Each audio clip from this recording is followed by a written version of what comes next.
अपराधी का मनोबल बढ़ा हुआ है। पूरा हम लोग दहशत में हैं। आप उनके भतीजे हुए? भतीजे हुए। अच्छा, नमस्कार। आप देखना शुरू कर चुके हैं लाइव सिटीज को। मैं अभिषेक है। पटना के बड़े बालू कारोबारियों में से एक रमाकांत यादव की इसी जगह पर गोलियों से मारकर हत्या कर दी गई है।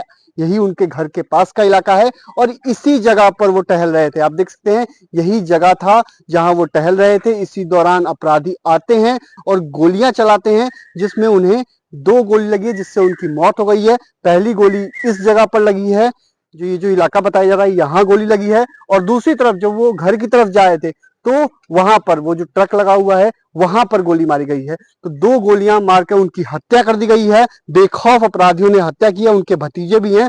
क्या घटना हुई थी कल, कैसे आपको जानकारी मिली, क्या हुआ था? शाम के यहाँ टहल रहे थे।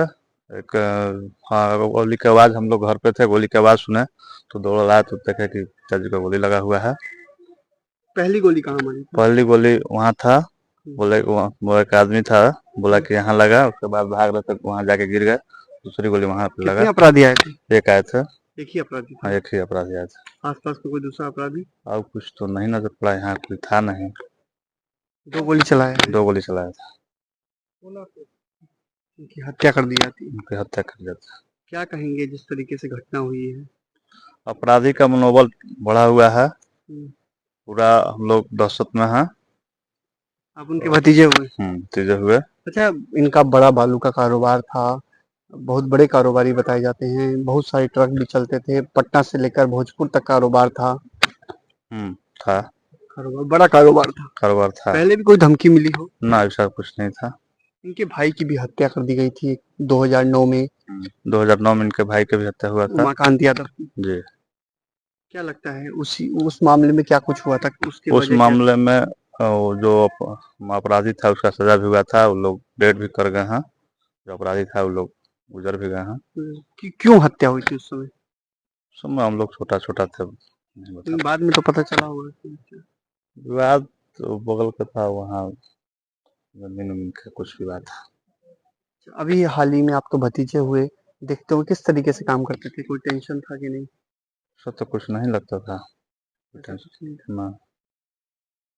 क्या कहेंगे आप लोग, तो आसपास के लोग हैं, घटना हुई? हम का कहेंगे, घटना हुई, क्या कहेंगे? पुलिस का कहेंगे, हुआ तो ठीक नहीं है, हुआ नहीं, ठीक नहीं है, लेकिन लगातार घटनाएं हो रही हैं। ठीक न हुआ।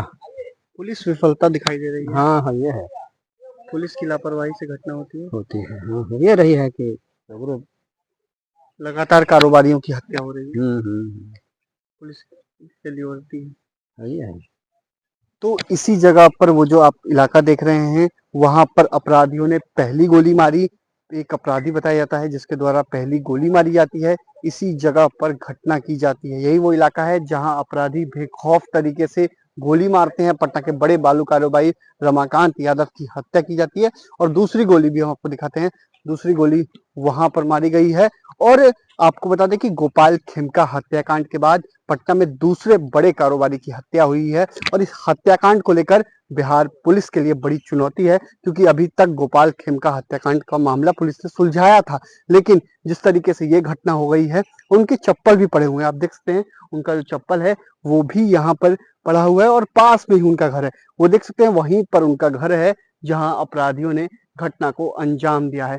अब देखना होगा इस पूरे मामले में पुलिस क्या कुछ खुलासा करती है।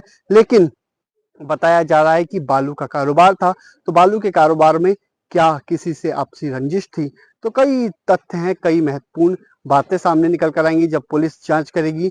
तो जो भी बिंदु हैं, क्योंकि पुलिस अलग अलग एंगलों से जांच करने में जुटी है, तमाम एंगल पुलिस के पास हैं। बालू का कारोबार है, पटना के बड़े कारोबारी थे, क्या पीछे की वजह थी? क्योंकि इनके भाई उमाकांत यादव की भी हत्या कर दी गई थी अपराधियों ने, उनकी भी हत्या की थी। उस पूरे मामले में पुलिस ने जेल भेजा था अपराधियों को। और अब देखना होगा इस पूरे प्रकरण में क्या कुछ खुलासा होता है, किस तरीके से बात निकलकर सामने आती है। लेकिन जिस तरीके से इसी जगह पर घटना को अपराधियों ने अंजाम दिया, पटना के करीब 50 किलोमीटर की दूरी का ये इलाका है, रानी तालाब थाना क्षेत्र का ये इलाका है जहां अपराधियों ने घटना को अंजाम दिया है। विपक्ष लगातार सवाल पूछ रहा है। विपक्ष की ओर से नेता प्रतिपक्ष तेजस्वी यादव ने साफ साफ सोशल मीडिया पर एक्स पर लिखा था और फेसबुक पर भी उन्होंने लिखा था कि बिहार में बीजेपी के मंत्री और नेता जो हैं वो अवैध धंधा करा रहे हैं, कारोबार करा रहे हैं और बिहार में अपराधियों का लूट मची हुई है। अपराधी बिहार को लूट रहे हैं और आम दिन घटनाएं हो रही हैं और बिहार में अराजक की स्थिति है। तो अब देखना होगा आगे क्या कुछ होता है, क्या कुछ खुलासे हो पाते हैं, लेकिन ये बड़ी घटना हुई है। इसी जगह पर अपराधियों ने गोली मारकर हत्या की है। 2 गोलियां उन्हें मारी गई हैं जिससे उनकी मौत हो गई है। देखना होगा पुलिस क्या कुछ खुलासा कर पाती है। बने रहिए लाइव सिटीज के साथ। हमारे यूट्यूब चैनल को सब्सक्राइब करिए, वीडियो को लाइक करिए। धन्यवाद।